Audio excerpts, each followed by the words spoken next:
Weapons takes place in a small town and follows Justine and 5 other characters as they try to uncover what happened to the 17 kids that went missing from her class. The film starts off well, building intrigue of why the kids went missing and how there's no trace of them, only to just completely chuck that momentum out the window in favor of following characters around from their POV and not adding any significant plot developments to move the story along. It's mainly character beats, and by the third act, it completely jumps off the broom. I'm cool with comedy being sprinkled in horror movies with serious tones, but this just fell into Marvel levels of humor with tensions undercut by jokey, wacky antics. 5 of the 6 characters in this movie make mind-boggling, borderline incompetent decisions. Only James the Junkie gets a pass. All others are doomed to the 9th realm of decision-making hell. This movie had a great concept but doesn't execute it properly. The film is about 20 minutes too long, and by the 3rd POV chapter, you will get bored of that gimmick. I give this about a 2.5 out of 5 stars, only because it didn't properly tie up the story and the world building by the end. If you don't ask too many questions, I think you'd enjoy this film. And just a heads up, there is some LGBT stuff in this movie. Okay, let's get into some spoilers. One thing I want to hit home. I do enjoy this film for making me think and going back to the show don't tell method of filmmaking, but that's not enough for a good tight story. Now, let's go over the film in a little bit more detail. So in the film, Justine is a teacher at an elementary school, and one day she walks into class and none of her students showed up except for one, Alex. We find out by the end of the film that Alex's aunt, Gladys, is behind the missing children, and that she is a witch of some sort who wants the children because of her illness. The movie shows us that Gladys is able to zombify anybody just by gathering a personal item of theirs, pricking her finger, then rubbing the blood on a weird branch and ringing a bell. Gladys is also able to send her zombies into attack mode by wrapping a piece of her target's hair around this branch and snapping it. It's never explicitly said how it works and what its limits are, nor is it explained how the children can help her with her illness. Once the children are caught by her, she never attempts any kind of sacrifice for what seems like days, and they just stand in a little huddle in the basement. Justine and Archer end up figuring out that the children are at Alex's home.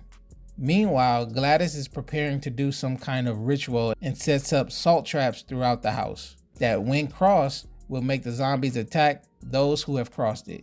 As Justine and Archer arrive at Alex's house, they are greeted by Justine's ex-boyfriend, Paul, who is in a zombified state by this time. They enter the house and are attacked because they crossed the salt threshold. A fight ensues with Justine, Archer, and zombies. Archer wins his fight with his zombie, but is turned into a zombie himself. Justine defeats her zombie. Meanwhile, upstairs, Alex has crossed one of these salt traps and is now being chased through the house by his zombified parents. Alex ends up stealing his aunt's tree branch and a piece of her wig. He locks himself in the bathroom and makes the zombie children chase and kill Gladys. Archer snaps out of zombie mode, retrieves his kid, end credits. Now let's gripe together. I'm not going to painstakingly take you through each character. I will just focus on the ones that pissed me off the most.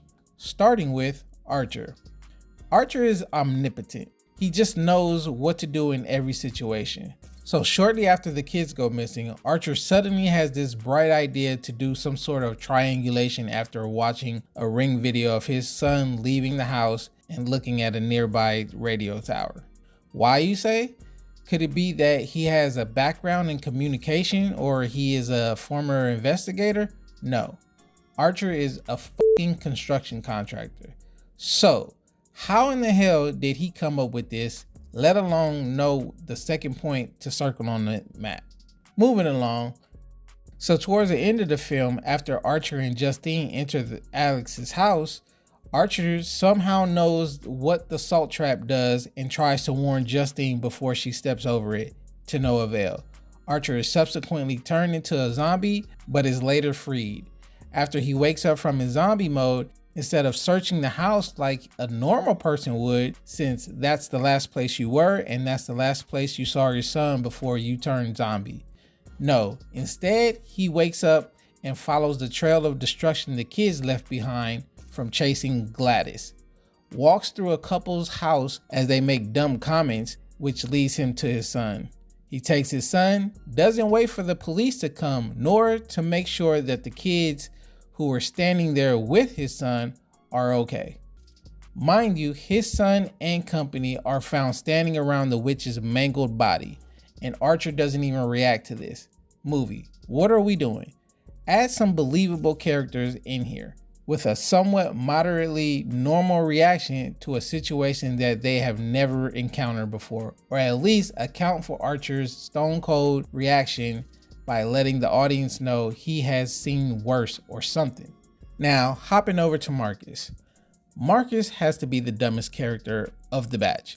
If Marcus was more perceptive and diligent, then this whole story wouldn't have happened.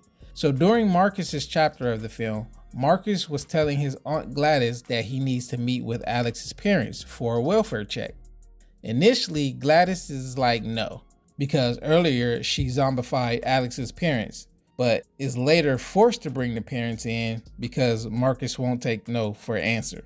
Gladys brings the father in along with Alex and tells Marcus that he can't talk because he had a stroke.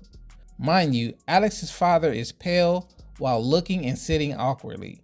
But even then, you should have asked to see the mother or a legal guardian, not just let things go. But Marcus dies for this mistake, so I guess natural selection wins again. Moving on to the movie's lack of world building and unanswered questions. The film never acknowledges witchcraft or any other kind of supernatural elements.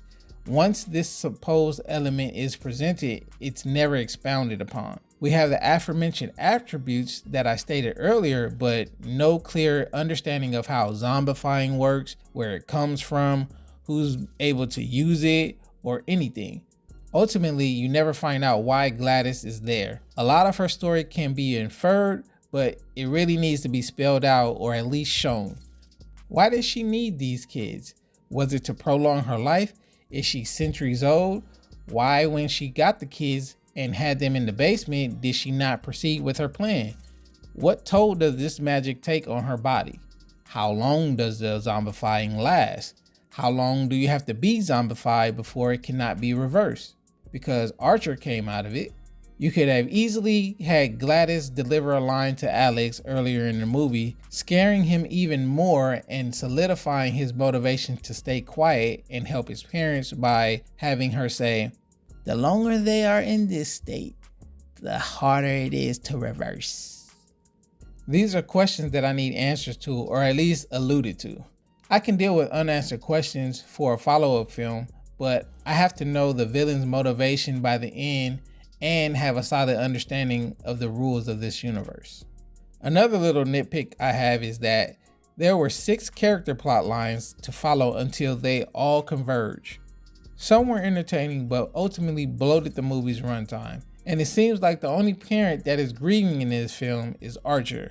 I don't even think Archer's wife makes an appearance. You just hear her voice. Even when Archer meets up with another set of parents, they don't even have a real sense of emotional toll of losing their kid. But my biggest gripe has to be, how the fuck, if everyone has a Ring camera, did they not track all the Ring cameras to their location? Alex has a minimum of 2 neighbors, and you mean to tell me that none of them had Ring cameras that saw 17 kids run into this basement? Archer's story would have been better served had he made this discovery of the kid's location by looking at all the available cameras and Ring footage in the area, instead of some old bullshit triangulation. And the police in this film were just useless. They never even show them doing anything. They just tell you they're investigating this. Anyway, those are my thoughts for Weapons. Let me know what you think in the comments. Don't forget to like, share, subscribe if you like this review. You can watch my other reviews. Link is in the description. That's it for me. I'll catch you on the next one.